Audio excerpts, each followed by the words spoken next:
falar em português. O Rui é uma liderança na área aí de computação confiável e a gente agradece muito a sua presença, principalmente pela celebração aí do aniversário do laboratório. Muito obrigado, Macedo. E é com muito gosto que eu volto aqui. Eu estive dando uma palestra faz 10 anos, aqui celebrando também o aniversário do LASID, e na altura, alguns se lembrarão, era sobre um projeto que tinha o nome Gorda. Okay? O que eu vou apresentar hoje aqui, passado 10 anos, ainda é um pouco nessa linha. Ok, então, vou fazer a apresentação em português, com um bocadinho de brasileiro, ou pelo menos de gerúndio, para facilitar, e devagar para que o nosso colega italiano tentar perceber. Ok, então, de que eu venho falar hoje? Eu venho falar dos resultados de um projeto que terminou faz hoje um mês, chamado Safe Cloud, um projeto europeu, em que o que esse projeto tentou construir foi um conjunto de ferramentas que permitissem que quer o armazenamento, quer o processamento de dados na cloud fosse seguro. Okay? É sobre isso que eu vou falar hoje e vou especializar-me esta minha palestra na parte do processamento de dados em base de dados, em banco de dados. Ok, então, nós hoje temos uma necessidade inexorável de utilizar recursos para armazenamento e processamento dos dados, recursos fora das nossas instituições, empresas. Isto porque a quantidade de dados que hoje temos que tratar, a quantidade de capacidade de processamento que nós precisamos para tratar estes dados, já não podemos ter nos nossos pequenos computadores ou até mesmo nos nossos pequenos centros de dados nas instituições e nas empresas. E, portanto, tudo isto que hoje nós queremos fazer com os dados, em termos de business intelligence, inteligência artificial ou machine learning, nós precisamos de imensa capacidade de armazenamento e de processamento, e isso faz com que seja inevitável levar os dados e levar o processamento, e ao levar o processamento estamos também a levar o resultado desse processamento para infraestruturas que não estão sob o nosso controle. São infraestruturas que eu chamo aqui off-site. Okay? O problema com isso é a privacidade que nós perdemos, quer nos dados que colocamos fora, quer na capacidade de processamento desses dados. Como nós vamos ver, aqui eu vou tentar mostrar, conseguir as duas coisas, conseguir guardar de forma segura, genericamente, os dados na cloud e ainda assim conseguir processar esses dados, conseguir utilizar todos os recursos da Amazon, por exemplo, para utilizar esses dados, é algo extremamente complicado. E de facto, a questão é que quando nós colocamos os nossos dados numa infraestrutura terceira, a parte da privacidade ou confidencialidade e a integridade desses dados, de garantir que ninguém vê os nossos dados e que ninguém adultera os nossos dados, fica complicada. Okay? E há um conjunto de exemplos que se poderia dar de que isso é verdade. Todas as semanas, ou semana sim, semana não, nós temos uma exposição de um vazamento de dados, de informação e tudo mais, que está fora.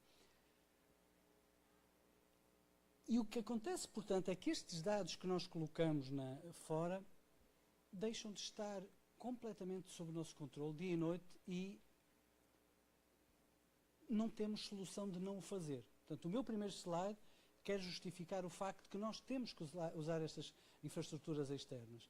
E este quer dizer que, se não fizermos algo com os recursos, com a tecnologia atual, toda esta nossa privacidade e a garantia da integridade dos dados está em alto risco. E isto é um assunto que a Europa tem levado muito a sério há 3 anos para cá. Este GDPR, a regulação da privacidade dos dados, é algo que na Europa está muito forte, ao ponto de, hoje, por exemplo, alguns sites americanos ainda não respeitam as regras europeias e então um europeu, quando vai a um site americano, o site americano diz não, porque nós não respeitamos a regra europeia. E, portanto, toda a parte da privacidade dos dados, algo que nos identifique, uma coisa que eu queria dizer, esta parte da privacidade refere-se apenas a dados pessoais. Não tem nada a ver com confidencialidade, tem a ver com privacidade, que é uma distinção que fazemos. Mas qualquer dado pessoal, hoje em dia na Europa, tê-lo e processá-lo depende de um regulamento cada vez mais estrito. Okay? E depende cada vez mais dos sistemas serem compliant, serem conformes a esta regulação. E isto não é só a Europa. No Brasil ainda não chegou, mas vai chegar. No Japão está. Os Estados Unidos depende, não é? Depende de quem mandar. Mas isto vai chegar a todo lado. Porque a forma como os nossos dados estão a ser usados levanta questões sérias de privacidade e, portanto, os governos, os Estados estão a tomar conta disto. E, portanto, tudo que nós façamos em termos de armazenamento e processamento de dados está, neste momento, sujeito a estas questões. E aqui neste desenho eu tenho a cloud e tenho aqui o mauzão, mas o mauzão nós estamos habituados a ele, o hacker. Okay? O problema é que o bonzão, que é o governo, facilmente também se torna no mauzão. Porque em qualquer altura, por uma desconfiança do meu comportamento, o governo pode chegar ao provedor da cloud e querer ver as minhas coisas. Aconteceu várias vezes nos Estados Unidos, vocês sabem os casos de obrigar a Apple a abrir o iPhone e tudo mais. Como é que é? É bonzão, é mauzão? Como é que é? Então, no projeto Safe Cloud, nós quisemos, o projeto Safe Cloud começou há 3 anos, em 2015, que nós quisemos desenvolver um conjunto de ferramentas que permitisse estender o estado da arte de forma a que, mais uma vez, o armazenamento e o processamento dos dados na cloud fosse mais seguro. Okay? E o que eu, quando chegar ao fim da minha apresentação, eu espero ter convencido vocês que conseguimos melhorar isso. Okay?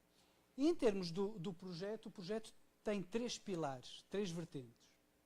Uma que é o que eu chamo o off-site storage, portanto, a colocação dos dados numa infraestrutura externa, e onde eu quero assegurar a privacidade, a integridade e também a disponibilidade dos dados. Okay? Para estarmos todos na mesma página, a privacidade é ninguém não autorizado ver os meus dados. Okay? A integridade é ninguém não autorizado alterar os meus dados. Okay? E a disponibilidade, sabemos, é, apesar de faltas benignas ou até malignas, os dados continuarem disponíveis. E um dos eixos é a questão da storage, que é a forma como nós todos mais utilizamos a cloud, não é? Os nossos Dropbox, os Google Drives e tudo isso. Okay?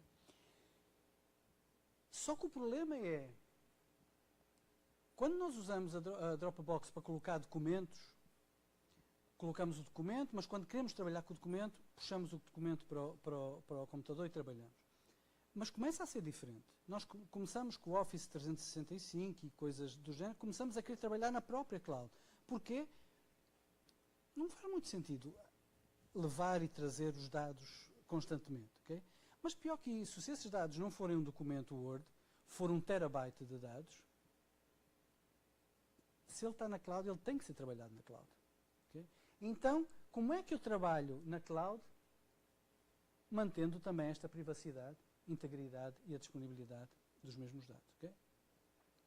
E, finalmente, o terceiro pilar, digamos assim, é a parte da comunicação. Eu posso proteger tudo na cloud, mas se no processo de colocar na cloud e baixar da cloud eu não tomar cuidado, fica tudo exposto nessa comunicação. Então há estes 3 pilares que o projeto Safe Cloud abordou. E qual foi a visão do projeto? A visão do projeto foi, passados 3 anos, olho para a visão do projeto e é óbvio, é muito claro que isso podia ser feito assim. Então a primeira é a seguinte, é o que nós chamamos um particionamento holístico. E o que é isso do particionamento holístico? É, para cada unidade de dados, o que quer que seja, não ter esses dados, essa unidade, apenas num lugar. Okay? Porquê? Eu coloco esse meu documento na Amazon. Okay? Está na Amazon, eu confio na Amazon. Vem o governo americano, pede à Amazon para ver os documentos, a Amazon tem que deixar. Então o meu documento está lá e é visível. Agora, eu lembro que na altura nós punhamos este exemplo. Agora, se eu colocar parte do documento na Amazon, parte do documento num provedor brasileiro e parte do documento num provedor russo, okay? De forma que para ter acesso ao documento todo tem que abrir estes 3 provedores, a coisa vai complicar. Okay? Porque vai ter que pôr o Trump a falar com não sei com quem, vamos ver, e com o Putin, e para abrir, para juntar o meu documento. Então, todos os dados que nós guardamos e vamos ver, processamos, estão partidos. Está um pouco em cada sítio. Pensa no documento Word ou num banco de dados e põe 1/3, 1/3, 1/3. Okay? Como é que faz? Isso eu não posso contar, certo? Não. Vamos já ver. A segunda parte tem a ver com, para atacar a integridade.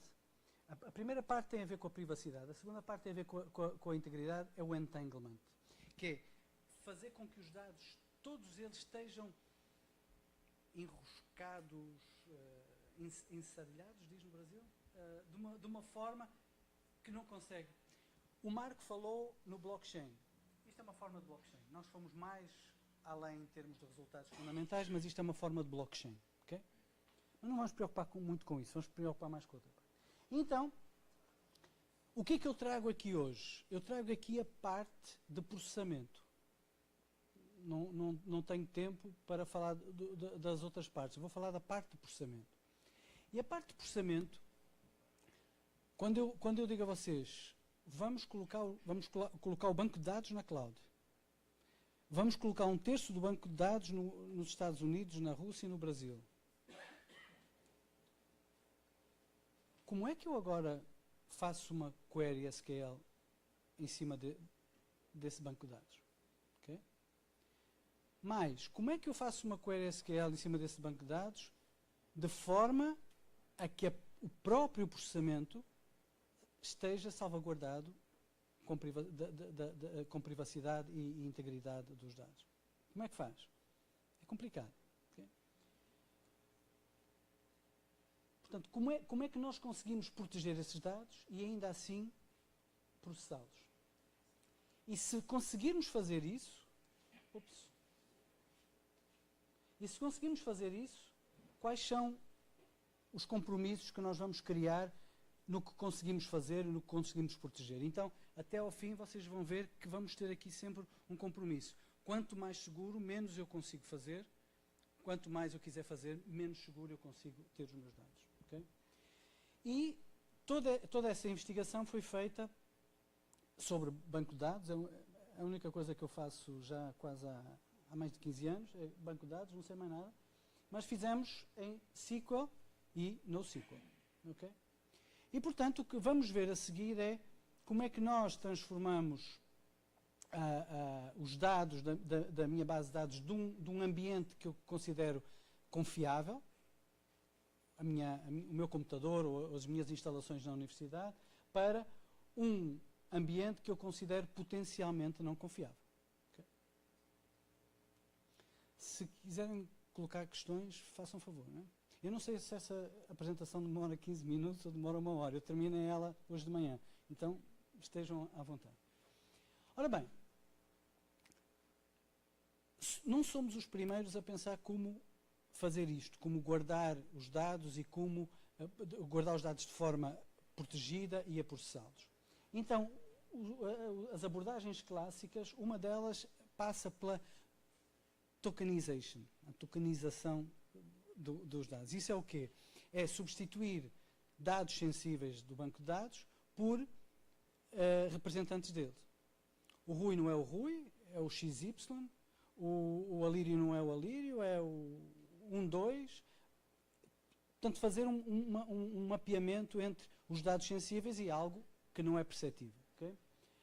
O problema disto é que, ainda assim, precisa da manutenção de uma infraestrutura local, não pode ser na parte não confiável, porque senão entrega o ouro ao bandido, não é? Na parte local, com este mapeamento.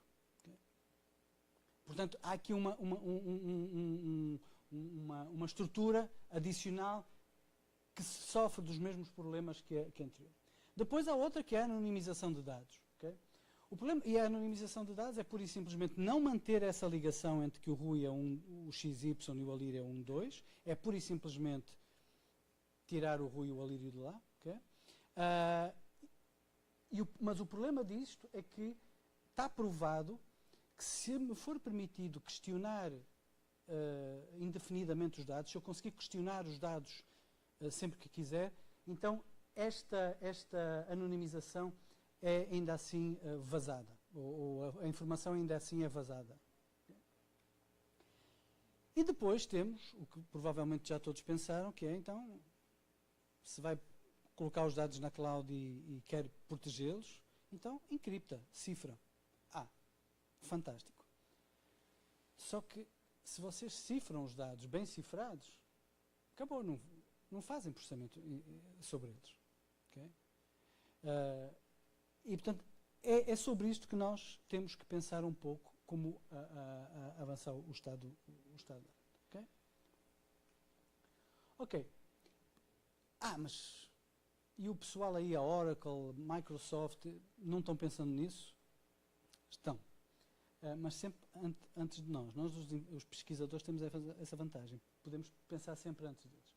E, em termos de mecanismos de segurança, e vocês reparem este slide e o próximo que eu vou mostrar, em termos de mecanismos de segurança, todos estes grandes produtos, Microsoft, Postgres, Oracle, e depois também os big players na parte NoSQL, em termos de controle de acessos, estão perfeitamente apetrechados e têm tudo que é preciso. Autenticação, comunicação segura, não tão segura como a outra, mas eu não vou poder avançar nisso. Prevenção de injeção de SQL malicioso e por aí fora. Okay? No entanto, se quisermos ver em termos de processamento seguro, é 0.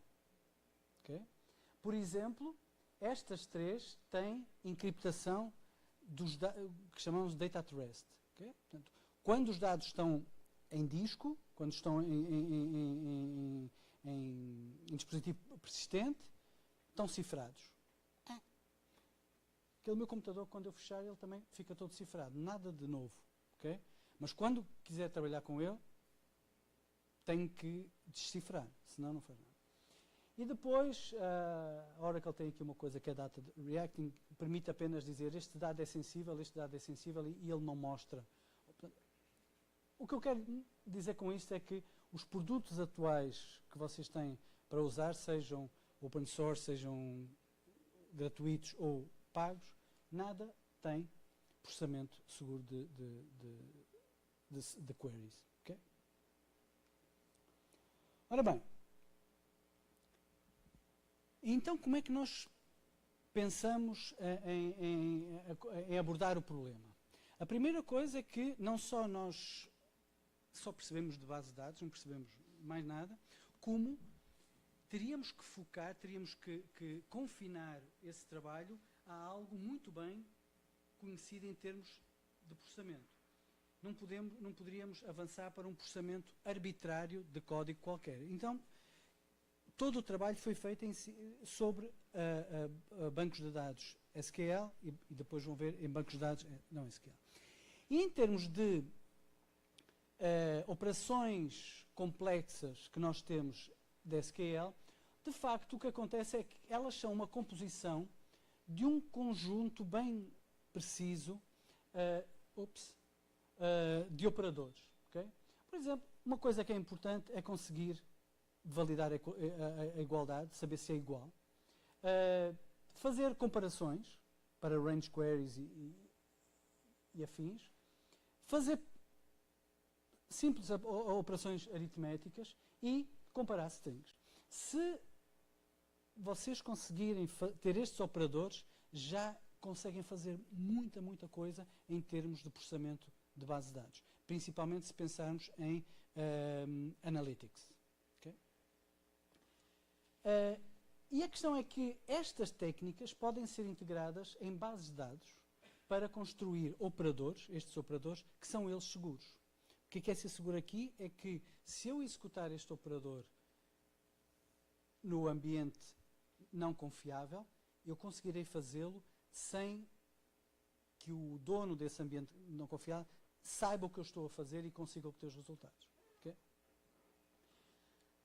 Obviamente que, dependendo do que vocês querem fazer, vai haver sempre compromissos de desempenho e de utilidade.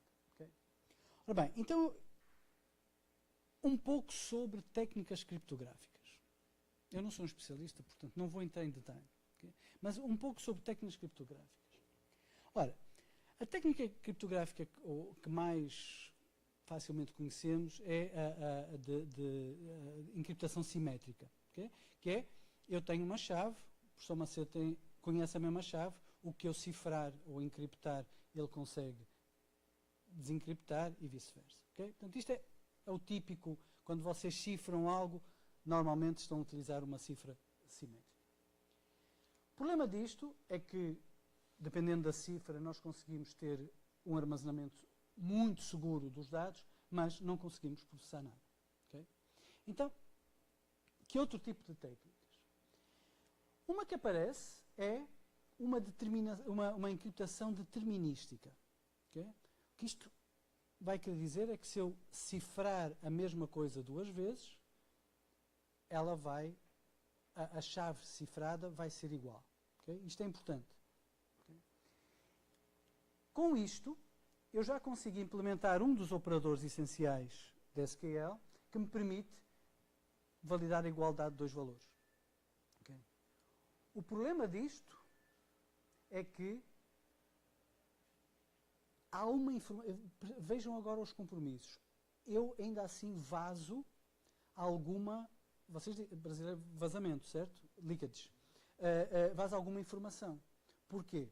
Se eu comparo isso, vocês não sabem o que é, com isso que não sabem o que é, mas ficam a saber que estas duas, o mauzão fica a saber que estas duas coisas são iguais. O quê? Não sei, mas são iguais. Portanto, há algum conhecimento que é apreendido com isto.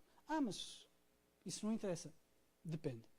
Se interessar, isso não pode ser usado. Se essa informação não for crítica, não for sensível, então podemos usar isto. Okay? Temos depois outro que é o Order Preserving Encryption, que é uma encriptação que me preserva a ordem. Se eu encriptar 1 e encriptar 2, as chaves cifradas vão também estar nessa ordem, digamos, nessa ordem total. Okay? Com isto, o que é que eu consigo fazer? Já consigo fazer range queries. Okay? Obviamente que também vaza informação sobre a relação de ordem das coisas. Né? Não sei se é muito maior, se é muito menor, mas sei que esse é maior ou que é menor. Ou sei que este aparece depois daquele. Okay? Há estes compromissos. E estes compromissos, depois, dependendo da aplicação, podem ser muito importantes ou não. Okay? Temos outro que é o Searchable Encryption. Okay? Uma encriptação que me permite ainda procurar coisas. Okay? Obviamente que há também aqui portanto, isto está a crescer em termos de capacidade, está a crescer em termos de privacidade, mas ainda assim é fácil de compreender que há ali algum vazamento de informação. Porque se eu consigo procurar, eu consigo ver que o que estou à procura, cifrado, estava ali também cifrado. Okay? Depois temos o Holy Grail. Okay? Isso é o que todo mundo anda à procura, que é o Homomorphic Encryption. Okay? O Homomorphic Encryption, se eu tiver Homomorphic Encryption, se algum dos presentes tiver Homomorphic Encryption, passamos já para o painel de discussão. Okay? Porque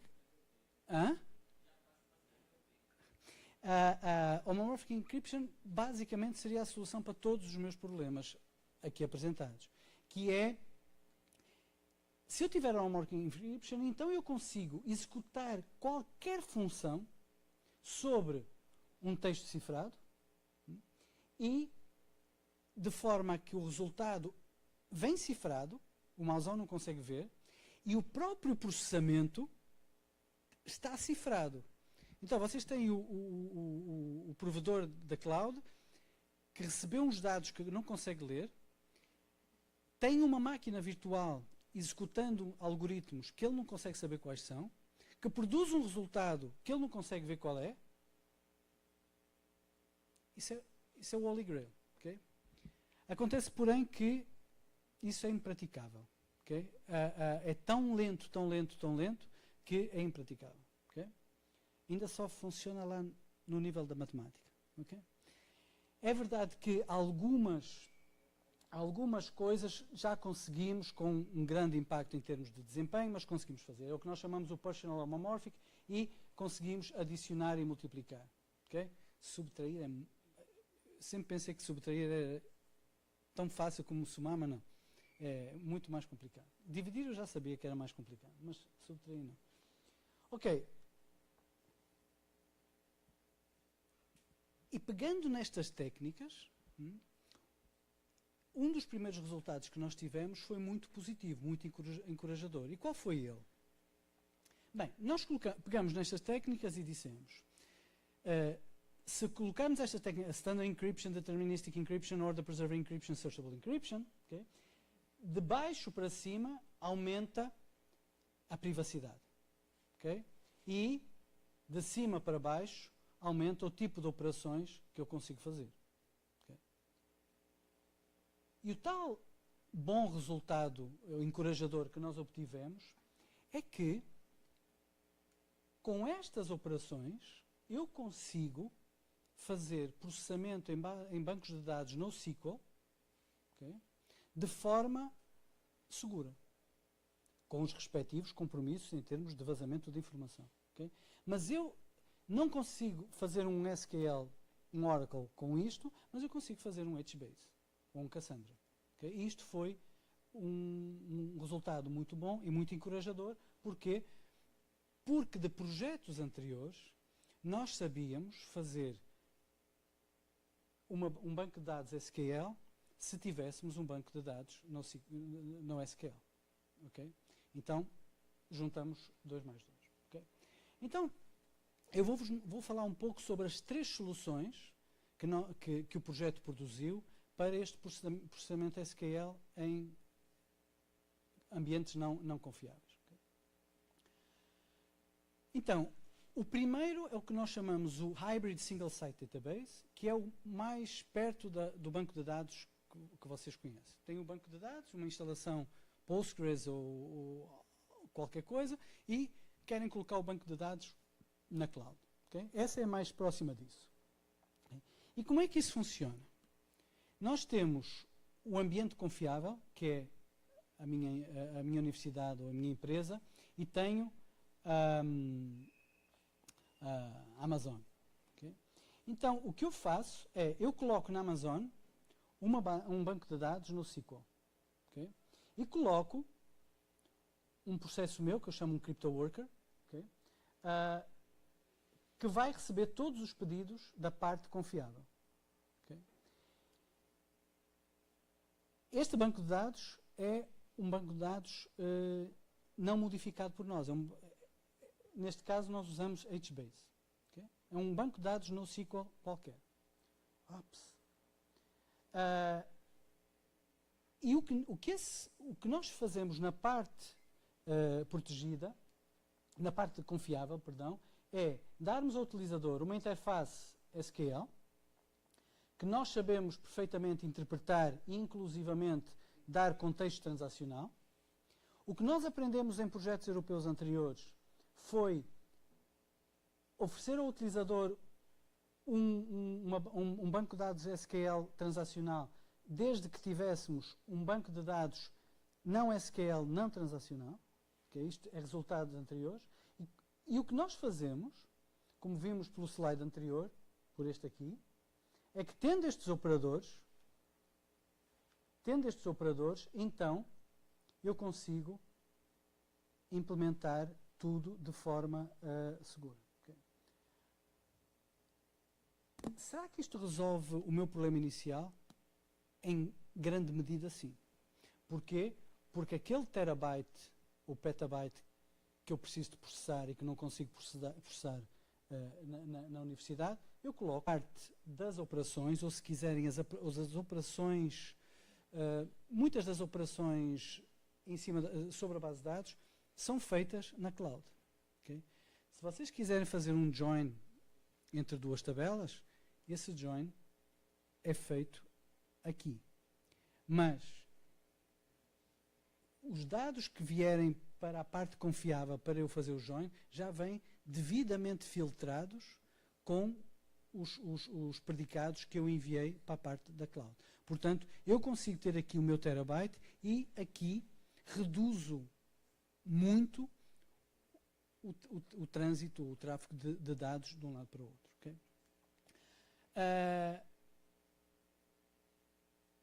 Agora, há um problema que eu ainda não resolvo aqui, com esta solução. E porque esta solução é uma solução single site, que é, se eu não quiser ter os meus dados cifrados, isso aqui está tudo cifrado. Isso aqui está tudo cifrado.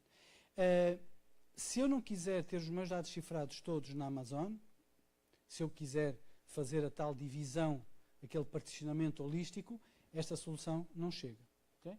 Então, antes de, como eu sou académico, tenho que dar os números de overhead, do custo de fazer essas coisas. Okay? Então, temos aqui alguns gráficos que mostram o peso da solução. Essa solução é essa aqui em azul, okay? Com um benchmark standard, e o que interessa aqui é que, em termos de latência, eu tenho uma latência entre 27% e 33%. Okay? É o custo da privacidade. Vai baixar? Vai. Mas não vai baixar para 20%. Não vai baixar para 10%. A privacidade, a segurança tem um custo sempre muito elevado. Okay? Principalmente neste caso que tem a parte transacional.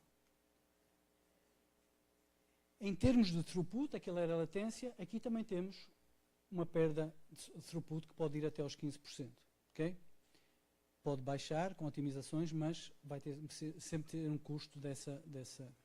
Ora bem, e se nós quisermos colocar o banco de dados em 3 provedores diferentes? Então aí eu tenho que falar um pouco aqui dos protocolos de multi-party computing. Okay? Secret sharing e multi-party computing.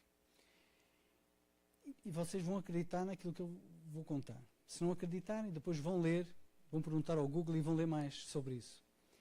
Mas, o que são multi-party computing protocols?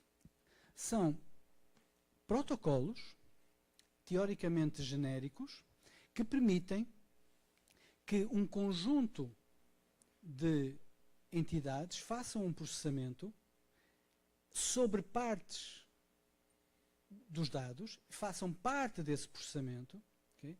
E o resultado desse processamento não é do conhecimento inteiro de nenhum deles, porque cada um só conhece parte dos dados e só opera sobre parte desses dados.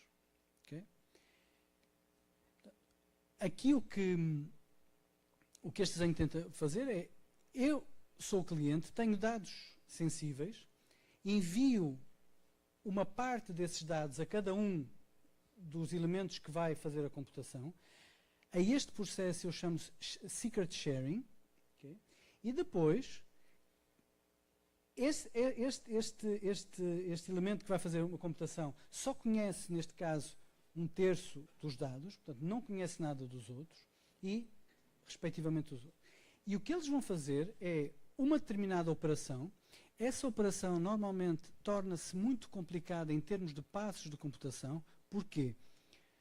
Porque este faz algo sobre a parte dele e envia o resultado, não envia os dados, envia o resultado aos outros. E os outros, a mesma coisa. E então depois vão iterar o processamento de cada um deles sobre os dados e o resultado que obtiveram do anterior. Okay? E isto pode acontecer várias vezes. O processo é lento.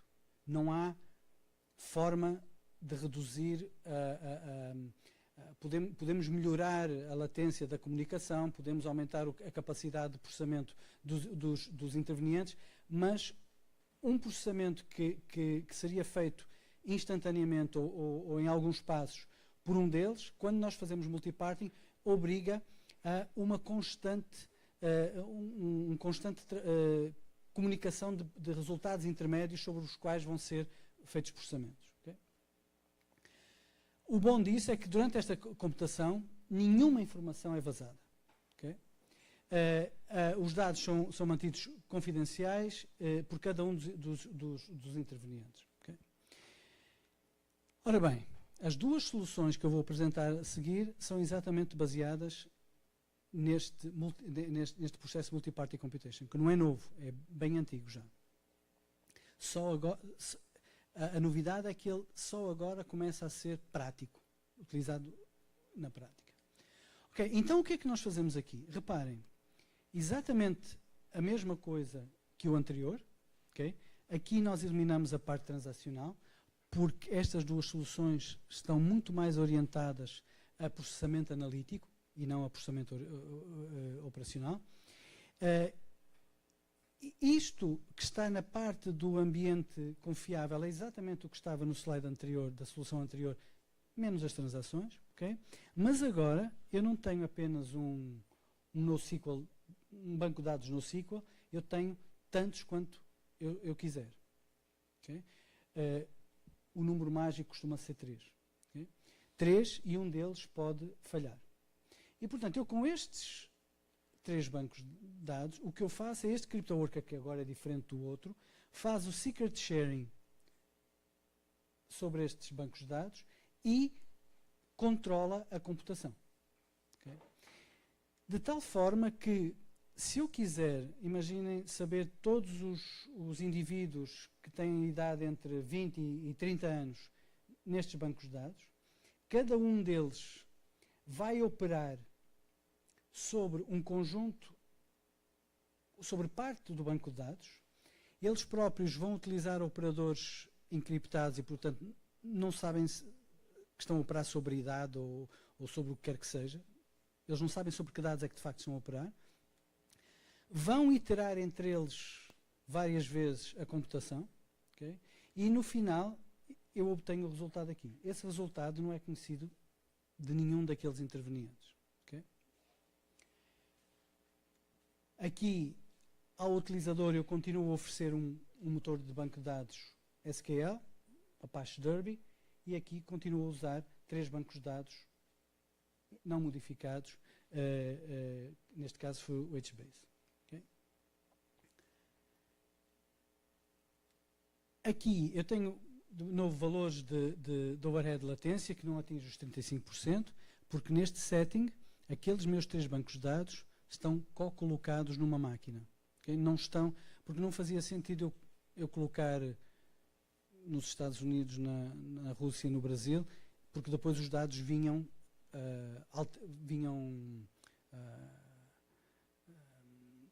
como é que digo? Traziam a latência daquela rede. E isso eu não tinha um baseline para comparar isso. Okay? Portanto, eu para comparar com o meu baseline, que é a opção não tripartida, tenho os 3 bancos de dados fisicamente na mesma máquina, em máquinas virtuais diferentes. Okay? Portanto, de novo, está aqui o custo dessa operação. E em termos de throughput, também está aqui. Okay? Finalmente, a terceira solução é a solução em que eu quero colocar todo o processamento no ambiente não confiável. Okay? Então o que eu faço, a utilização foi de algo que se chama o ShareMind, que é um processador completo de multi-party computation. É um processador em que vocês podem codificar com uma linguagem própria, muito perto do C, podem codificar qualquer computação e ele faz a computação multi-party sem faz a computação multi-party sem qualquer necessidade de confiabilidade em qualquer dos servidores. Okay? Isto é um produto comercializado por uma empresa. Isto não é só protótipo. Isso é um produto comercializado por uma empresa na Estónia, com projetos na Estónia, nos Estados Unidos. Isso é um produto comercial. Okay? E era um dos parceiros do projeto. E então aqui reparem que a grande vantagem é que tudo fica na parte não confiável do sistema. Eu consigo fazer toda a computação na Amazon, tirando partido dos recursos que lá estão. Okay? E portanto aqui a única coisa que eu tenho são as interfaces SQL e NoSQL para dar ao utilizador. Tenho aqui uma biblioteca que eu uso nestes meus interfaces de acesso ao sistema ShareMind e depois tudo é feito no ambiente não confiável. Okay? Claro que vai ter muitas vantagens pelo facto de não haver qualquer... eu diria que isto aqui é virtualmente inviolável. Okay? Porque os dados não estão em nenhum dos sítios, estão partidos nos 3 sítios e a computação é feita de forma cifrada nesses 3 sítios. Não há forma do Trump ir ver o que está na Amazon. Se o Trump for ver o que está na Amazon, vai ver lixo completo. Okay? Porque não estão lá os dados em si. Eu depois vou-vos dar um apontador para um exemplo que podem descarregar nos vossos smartphones para experimentar essas coisas. Numa aplicação simples e bem mais interessante. Ora bem, qual é o problema disso? Não há bela sem senão, não é? Portanto, qual é o problema disso? Isto pode ser muito lento. Okay? Pode ser muito lento. E de facto estão aqui valores que não interessam ao detalhe, mas isto é muito lento. Nós temos aqui, por exemplo, operações que demoram meio segundo, 1 segundo, operações que demoram mais de 1 segundo. Isto nos dias de hoje, uma transação, mesmo que envolva um join, que envolva... são números grandes, okay? E temos que baixar. No entanto, para cargas analíticas, se vocês pensarem que muitas das empresas ainda fazem data warehousing, em que os resultados de hoje só vêm amanhã, então isto é extremamente interessante. Okay? Principalmente porque vocês não precisam comprar os servidores para a empresa e tiram partido, numa base económica de pay as you go, de todos os recursos que tiverem na Amazon. Okay? Posto isto, a última parte que eu vos queria referir tem a ver com a implementação de base de dados em Trusted Hardware. Okay? Todos os fabricantes de processadores hoje estão a oferecer cada vez mais a capacidade de processamento seguro, com memória segura e o próprio processamento, que nós dizemos que o processamento em enclaves, é seguro. Eu não sei se estão a par ou não, mas muito provavelmente alguns dos vossos laptops já têm um enclave seguro da Intel, o SGX. Okay? E dependendo do nível de granularidade que nós possamos dar, nós podemos começar a ter certo processamento seguro no próprio hardware, de forma, esperamos nós, muito mais eficiente. E o que nós estamos a procurar agora é usar esse hardware, que se chama genericamente os TEE, Trust Execution Environments, em alguns dos nossos componentes. E começa a ser muito fácil, por exemplo, aqueles crypto workers que estão, só me interessa o que está na parte não confiável, não é? Nessa parte não confiável, começar a ser executados nesses ambientes e com isso ganhar algum desempenho. No entanto, a melhor versão em termos de privacidade, ela vai ser sempre lenta. Porque se vocês colocarem, usando o exemplo do início, nos Estados Unidos, no Brasil e na Rússia, cada uma das partes do banco de dados, cada coisa que vocês vão fazer implica uma troca de dados entre esses 3 sítios. A latência pode ser muito má. Okay? É o preço. Pronto. Entrando agora aqui no resumo, em termos de trade-offs, que é uma coisa importante, o que é que nós temos aqui? Temos os vários tipos as várias técnicas que eu falei de privacy assurance, e aqui temos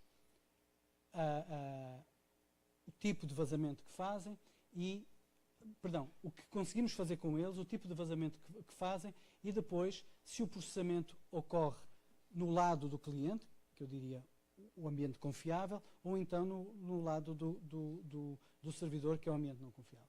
E, portanto, eu tento resumir aqui, é evidente, quando nós temos multi-party protocols, conseguimos fazer tudo que precisamos, okay? E conseguimos fazer isso no lado não confiável.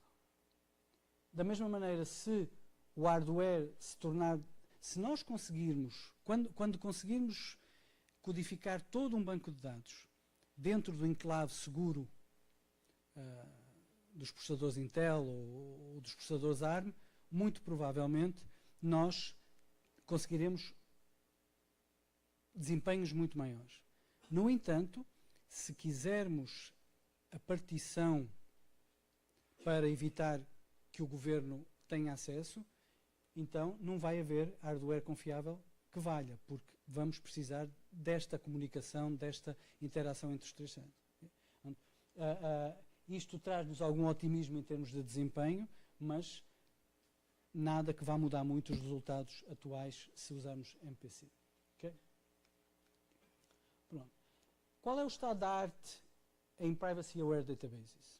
Portanto, os fabricantes mais conhecidos não têm nada, mostrei no primeiro slide, mas aqui temos um conjunto de bases de dados, este CryptoDB, que é do MIT, o Monomi, o SafeCloud, que é a nossa, que ticam praticamente tudo. O SafeCloud, além disso, oferece o tal particionamento holístico. Okay? E também em termos de NoSQL, o SafeCloud, de facto, em tudo quanto é segurança, é essencialmente implementado em NoSQL e depois é feito o processamento de SQL em cima de NoSQL. Okay? Conclusões.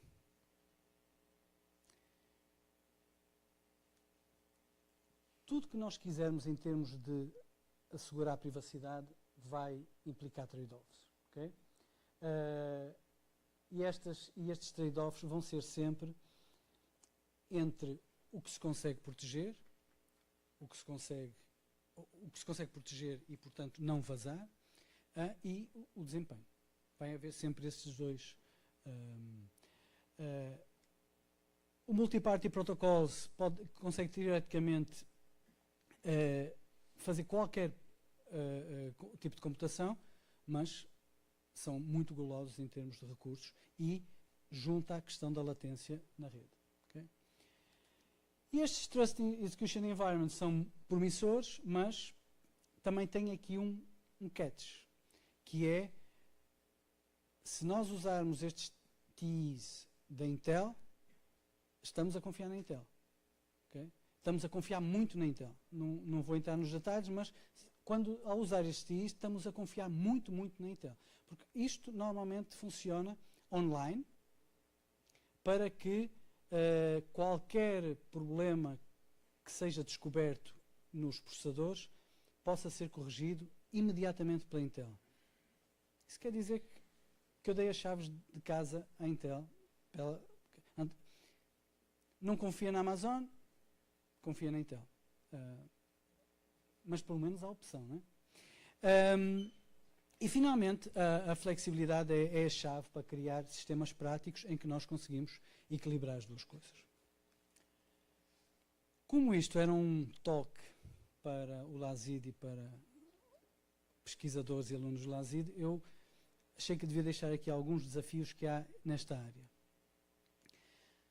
Uma coisa que nós não temos neste momento e continua a ser muito complicado quando começamos a falar no detalhe disto, é que não temos um modelo de segurança que defina que informação é que é de facto vazada ou não vazada por cada uma destas coisas. Isso faz que quando nós estamos a conversar, conversemos muito com as mãos. Não é? Então, porque falta ali uma definição, um apoio formal nestas coisas. Portanto, há muito trabalho a fazer aqui. A subtileza das definições já levou a vários bancos de dados que garantiam privacidade, mas que se mostraram seguros, porque mesmo esta questão do que é a definição daquela propriedade varia consoante o modelo do atacante, okay? E como vocês sabem da teoria de sistemas distribuídos e tudo mais, basta nós mudarmos um pelo no modelo, que uma coisa que era uma solução deixa de ser, que uma solução que era uma coisa que era lenta passa a ser mais rápida, basta manipular o modelo, aliás, nós fazemos isso sempre, não é? Arranjamos modelos que nos permitem ir à procura de soluções que ainda não foram encontradas. Portanto, mexer nos modelos tem esse problema, e isto é algo, principalmente esta parte de multiparty, é algo muito, muito, muito trendy, muito na moda. Okay?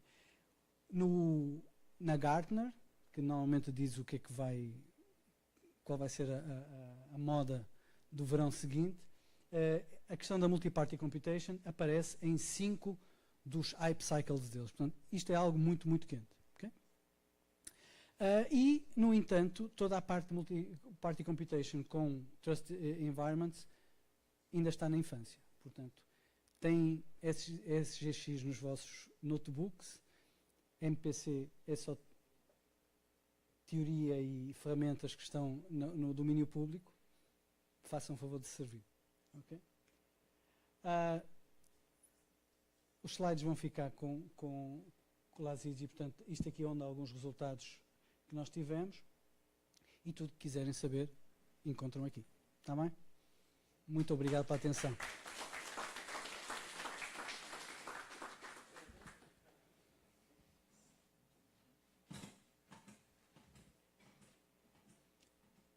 Não há perguntas?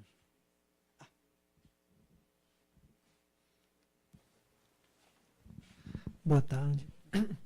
Eu me perguntei, na solução que apresentou, tem processamento a partir dos dados encriptados. Sim. E por que se já tem criptografia usada para colocar os dados na cloud, por que eu ainda preciso fazer o fragmentamento, a fragmentação dos dados para assegurar mais segurança? Porque a princípio a criptografia deveria ser o suficiente, não? É opção. Se você, para si, colocar o banco de dados num provedor devidamente cifrado, atenção, não pode cifrar, não pode fazer cifra simétrica, não pode cifrar, porque depois não consegue fazer nada, não é? Mas se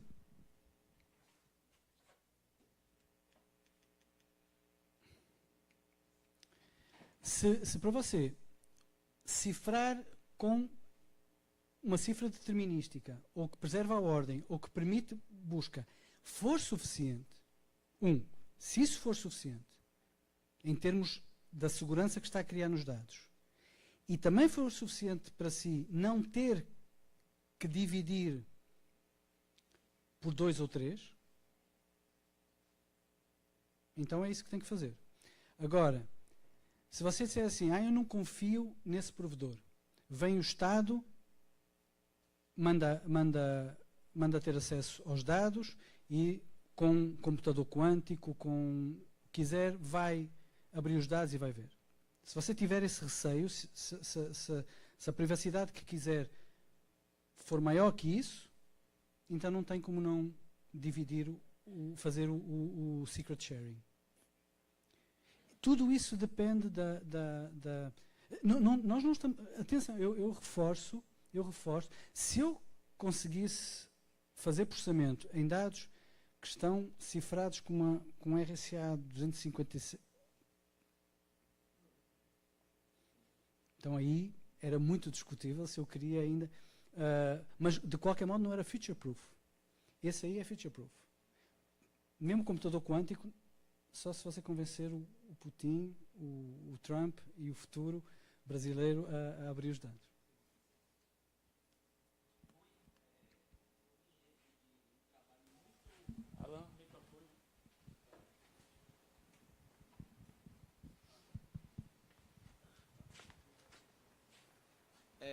Tem um trabalho bem recente que foi publicado no nosso simpósio de redes de computadores do pessoal da UNB, da Priscila Solis, que trabalha exatamente com isso, né? Eu me lembro muito bem disso por causa do último nível, né, do Santo Grau, que é as cifras homomórficas.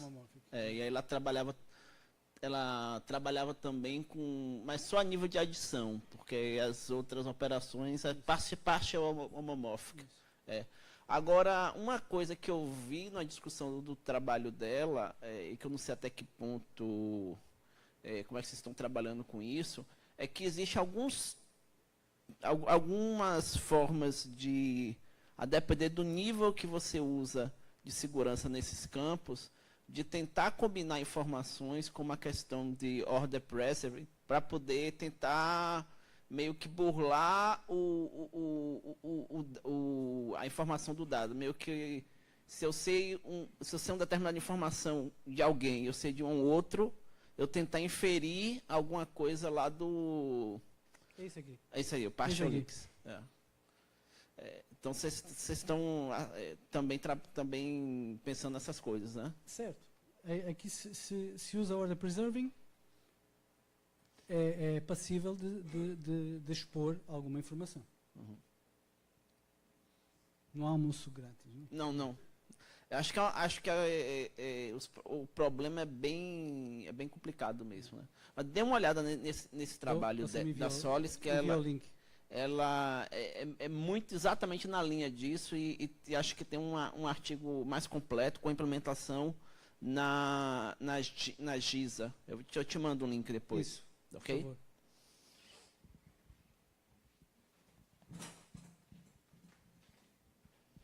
É rápido, queria te dar os parabéns pela palestra em brasileiro.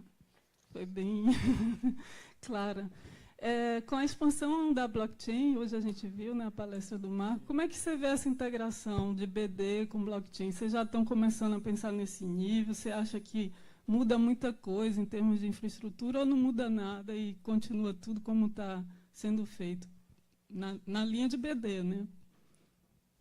Você tem tempo?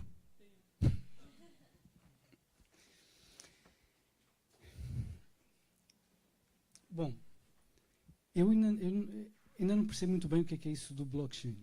Okay? Agora, o blockchain mais parecido, mais próximo de uma solução de um banco de dados com essa utilização é o que eles chamam o permissioned. Okay? Em que você tem... Vamos chamar banco de dados? Eu não sei se vamos chamar banco de dados, porque não tem lá necessariamente a funcionalidade. Mas temos um conjunto de banco de dados replicado pelo membership e você vai ter transações que não são essas, são transações genéricas sobre os dados E tem uma peça fundamental que no blockchain ainda está muito visível, que é toda a parte do consenso. Okay? Portanto, o blockchain tem, eu diria, 3 partes. Tem a parte do blockchain, que é o entanglement, que eu não falei só no meu primeiro slide, okay? Que é a parte do entanglement, que visa tão só a integridade. Okay? Depois tem a funcionalidade em cima dele, que não no Bitcoin, mas depois no Ethereum e nos demais, é dado pelos smart contracts, okay? Que é um processamento genérico, em que esse processamento nem sempre, em que não há preocupação de ele ser seguro. O processamento no blockchain não tem qualquer preocupação em ser seguro, em ser sobre dados cifrados. Não, tem, o modelo de atacante é diferente. É um atacante que apenas... o atacante no blockchain é um atacante que vai querer destruir o que eu estou a fazer, ou alterar o que eu estou a fazer. Aqui eu tenho muita preocupação com o atacante curioso, aquele que quer ver os meus dados. Okay? Portanto, os modelos de atacantes são diferentes e, portanto, eu aqui, para mim, é muito importante que o processamento seja escondido. No blockchain, não. Depois, o blockchain tem o terceiro eixo, se quisermos, que tem a ver com o acordo na ordem transacional. Temos ali um total order, que aqui está enterrado na replicação do banco de dados. Completamente enterrado. É um problema que eu não trato sequer, já não trato dele. Okay? E eu não tenho problemas de escala, porque aqui eu não vou replicar o meu banco de dados por os meus clientes. Eu vou replicar o meu banco de dados, vou ter, por exemplo, 3 réplicas de banco de dados. Então, eu se calhar confundi mais do que o que clarifiquei, mas eu tinha 2 hipóteses. Eu dizia, não sei o que é blockchain, ou tentava fazer aqui um paralelo. E o paralelo é difícil. Mais alguma pergunta? Ok. Eu vou lhe dar o microfone We aqui. open the box of blockchain. The Pandora box. Although I can't know about the language, I want to ask something according to the PPT. Do you have some concern about the reliability issues since the calls may be failed during your processing? Sorry? The cloud may be failed, so answer the wrong answers during your Okay. processing. The cloud may be failed. Yes. Have That's you some consideration of the issues of reliability of the Okay. clouds? So that's a very good question. And the side effect of having 3 providers is that I can survive with 2. So one of them can fail, not the 3 of them. If everything fails, nothing to do. Sorry?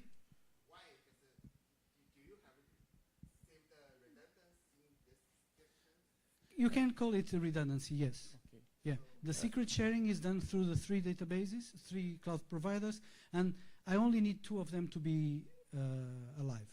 Okay. I'd like to interrupt and you can talk offline Yes. afterwards. And now we have a panel. Queria primeiro agradecer a Rui